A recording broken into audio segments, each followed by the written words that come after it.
میرے عزیز میں کتنا بڑے سے بڑا گناہ کر لوں، یہاں تک کہ اللہ کا انکار کر دوں، اس کے ساتھ کسی کو شریک بنا دوں، جس سے بڑا گناہ کوئی نہیں، اللہ کا کچھ بگاڑتا ہوں؟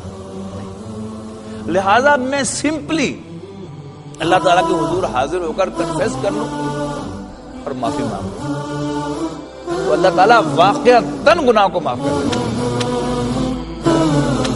100 بار اگر توبہ شکستی باز آ، یہ نہ سمجھنا کہ تم کئی دفعہ توبہ کر چکے ہو پھر توڑ چکے ہو، اب شرم آتی ہے، شرما نہیں۔ ما یفعل اللہ بعذاب ان شکرتم وآمنتم، اللہ تمہیں عذاب دے کر، سزا دے کر کیا کرے گا اگر تم شکر گزار بنتے ہو اور ایمان لاتے ہو۔ ہاں توبہ جو ہے وہ یہ ریئل ہونی چاہیے، توبہ کسی تسبیح کا نام نہیں کہ آپ 1000 دانے کی تسبیح پر میری توبہ میری توبہ میری توبہ کریں۔ توبہ کی 3 شرائط قرآن مجید نے بیان کی ہیں۔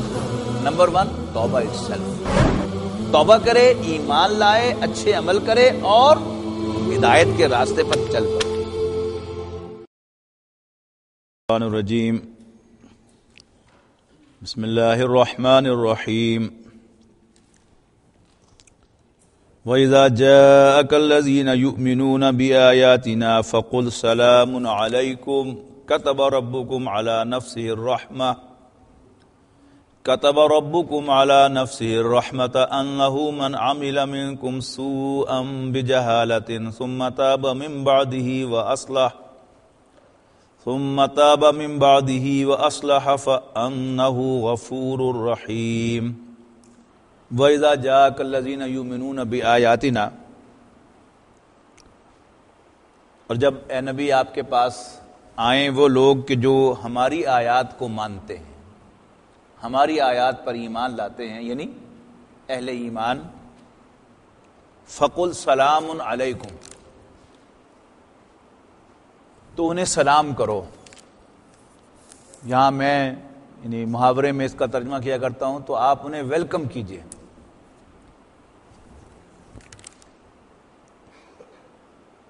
اور کہیے کتب ربکم علی نفسہ الرحمہ، یعنی قل پہلے لگ گیا نا، قل سلام علیکم، تو انہیں ویلکم کیجئے اور کہیے کتب ربکم علی نفسہ الرحمہ، تمہارے رب نے اپنے اوپر رحمت کو لازم کر لیا ہے۔ اللہ آسمانوں اور زمین کا رب ہے، ایبسولوٹ سوورن ہے، اس پر کوئی قانون لاگو نہیں ہوتا، بلکہ وہ منبع قانون ہے، اس پر کوئی چیز لازم نہیں ٹھہرائی جا سکتی، اسے کسی کام پر مجبور نہیں کیا جا سکتا۔ ہاں آؤٹ آف ہز اتھارٹی وہ خود اپنے اوپر جو چاہے لازم کر لے، تو اللہ نے خود اپنے اوپر رحمت کو لازم کیا ہے۔ اچھا، اب اس رحمت کی مختلف مینیفیسٹیشنز ہیں، خود نبوت اور رسالت کو بھی اللہ تعالیٰ کی رحمت کی مینیفیسٹیشن قرار دیا گیا ہے، قیامت کے قیام کو بھی اسی صورت میں آئے گا انشاءاللہ کہ اللہ تعالیٰ کی رحمت کا تقاضا قرار دیا گیا ہے۔ اب اسی کی ایک مینیفیسٹیشن کیا ہے کہ اللہ تعالیٰ ایمان والوں کو جو گناہوں سے تائب ہو جائیں گے اللہ تعالیٰ انہیں بخش دے گا۔ اچھا، اب یہاں جو بیک گراؤنڈ ہے وہ کیا بن رہی ہے، اگلا حصہ پڑھیں گے تو یعنی پچھلے حصے کی جو بیک گراؤنڈ وہ سمجھ میں آئے گی کہ جو کہا جا رہا ہے کہ ایمان والے آپ کے پاس آئیں، یہ کون ہیں؟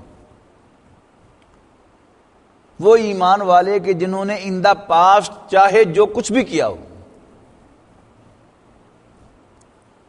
شرک کیا ہو، بدکاری کی ہو، کسی کو ناحق قتل کیا ہو، یا کوئی بڑے سے بڑا جرم سرزد ہوا ہو، لیکن وہ ایمان لے آئیں اور توبہ کر لیں اور اپنی اصلاح کر لیں۔ تو اذا جاءک الذین یؤمنون بآیاتنا،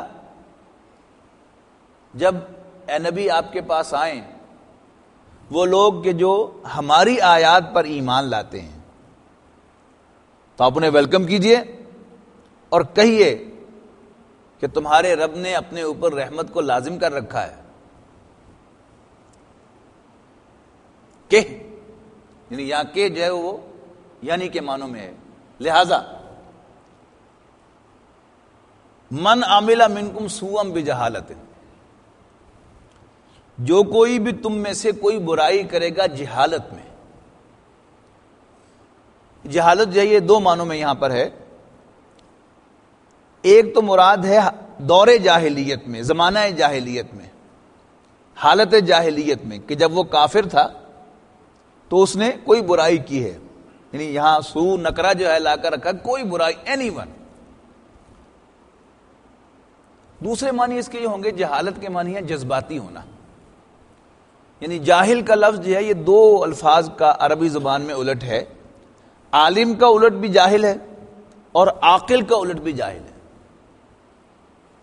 عاقل کے معنی سینسیبل، جس کو اپنے جذبات پر کنٹرول ہو، اور جاہل کہ جس کو اپنے جذبات پر کنٹرول نہ ہو.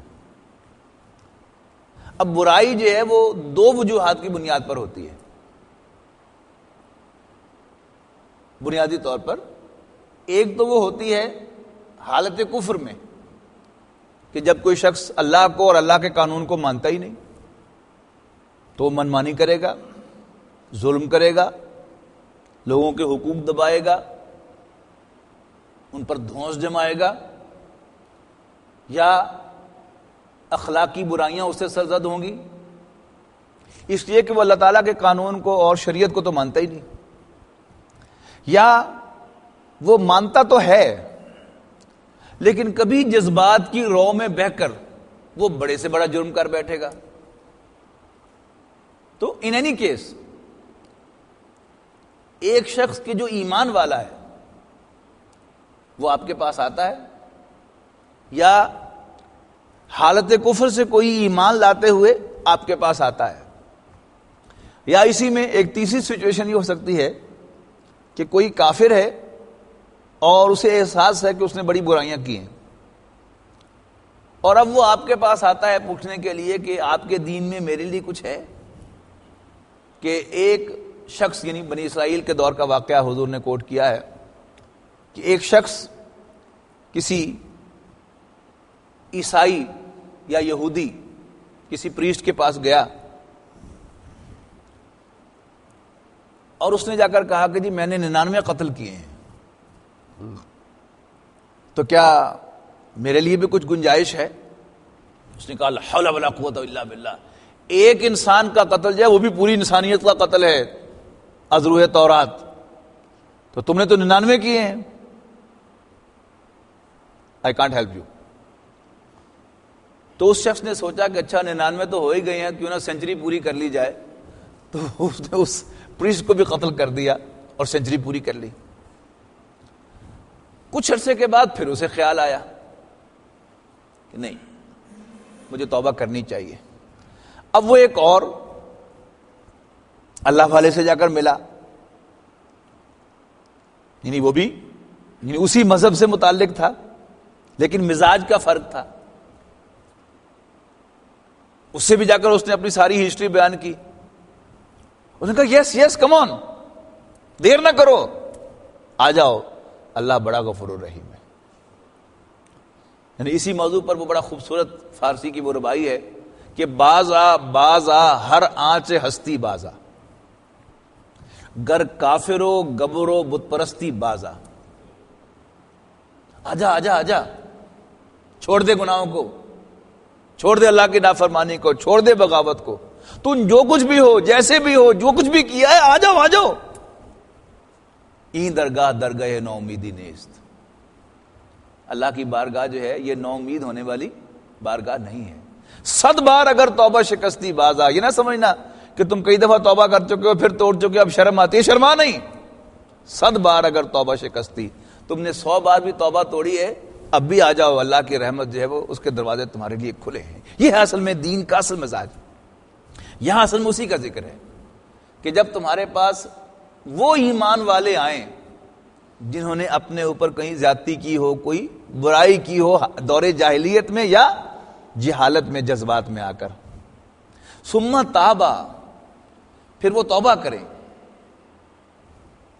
وَأَصْلَحَ، اور اپنی اصلاح کر لیں، فَإِنَّهُ غَفُورٌ رَحِيمٌ، تو اللہ تعالیٰ بڑا بخشنے والا، رحم فرمانے والا ہے.